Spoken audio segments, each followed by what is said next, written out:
こんにちは、ハヌルです。今回はですね、手帳を長く続けるコツというテーマについて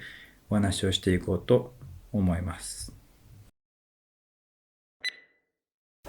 はい、もう少ししたらですね、新年度ということもありまして、手帳をですね、これからやっていこうと考えている人もいるんじゃないかなと思います。手帳をですね、続けようと思ったけど、なかなか続けられないという方が意外と多いんじゃないかなと思っています。そんな私もですね、昔は手帳を新しく購入したにもかかわらず、気づいたらですね、書くこと自体を忘れていたという経験があるので、続けることの難しさっていうのをですね、よく知っています。しかしですね、以前に上げた動画にもあるように、1年以上ですね、毎日手帳を書くという習慣を身につけて実践しているところです。今年もですね、1月からずっとやり続けています。でですね、続けてきた中で、長く続けていくためにはいくつかコツがあるということに気づいたので、今回は動画でそれをお話ししていこうと思います。手帳以外にもですね、勉強や何か習慣にしたいという方にも役立つ内容になっているかと思うので、ぜひ最後まで見ていただけると嬉しいです。今回の動画の構成としましては、1つ目がですね、長く続けるためのコツということをお話しした後にですね、私が手帳を続けられた理由っていうのを話していこうと思います。早速ですね、長く続けるためのコツは何かということなんですけれども、一番最初に結論を話してしまうと、頑張らないでもできる仕組みを作ることだなと思ってます。これだけだとどういうことがよくわからないと思いますので、一つずつですね、お話をしていきます。まず一つ目がですね、書く内容を決めるということです。手帳は決まった枠があって、その中に自由に書くことができます。自由度が高いのは一見よく感じるんですけれども、自由すぎるとですね、それはそれでやりにくいんですよね。なので制限やルールっていうのを自分の中で作ります。私の場合はですね、その日に感じたことだったり、気づいたこと、学んだことっていうのを合わせて3つだけ記入していこうっていうルールを決めて、それを実行してました。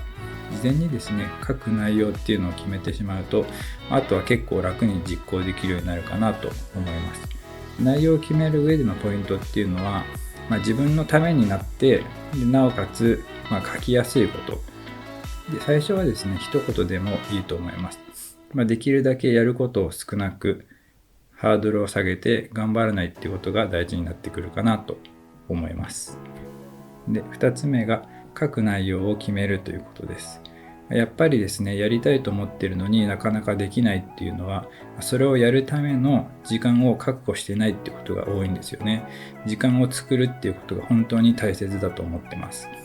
私は最近寝る前の20分ぐらいを手帳を書く時間に割り当ててます。だいたい22時ぐらいからやっているっていう感じですね。で、書く時間はいろいろ試してみて、朝にやってみたりとか昼にやってみたりしたんですけれども、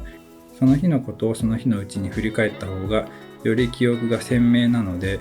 その日の夜にするようにしています。一回ですね、時間を決めてみて、まずですね、トリガーとなる手帳を開くっていう行為だけでもするようにしてみると、徐々にですね、それで続けられるようになっていくんじゃないかなと思います。はい。で、3つ目ですね。3つ目はやりやすさを重視するということです。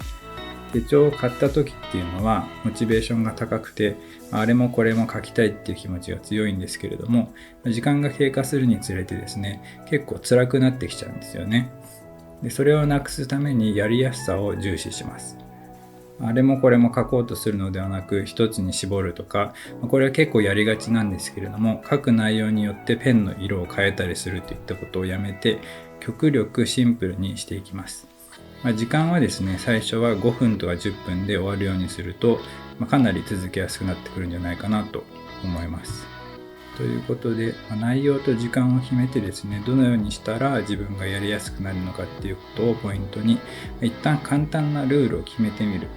そしてそれをその通りに実行してみるというのが良いやり方なんじゃないかなと思います。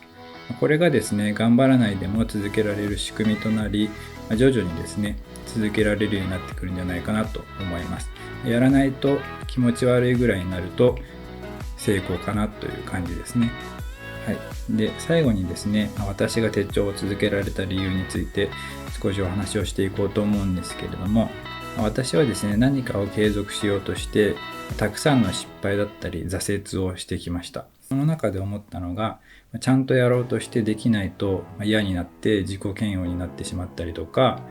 やる気がなかなか出ないっていう理由でできないことが多かったんですよね。でそこでどうしたら続けられそうかっていうのを、先ほどお話をしたポイントを踏まえ、一旦考えてから手帳運用をしていくようにしたら、続けられるようになってきました。自分の中で大事だったなと思うのは、ハードルを下げるということと、短い時間でいいのでやる時間を確保するっていうことだったかなと思います。この考え方っていうのはですね、手帳に限らず勉強や何かを習慣にしたいことがある人にも役立つのかなと思います。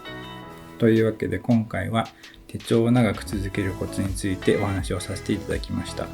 長く続けられるようになると自信がついてきてポジティブな気分になることができます。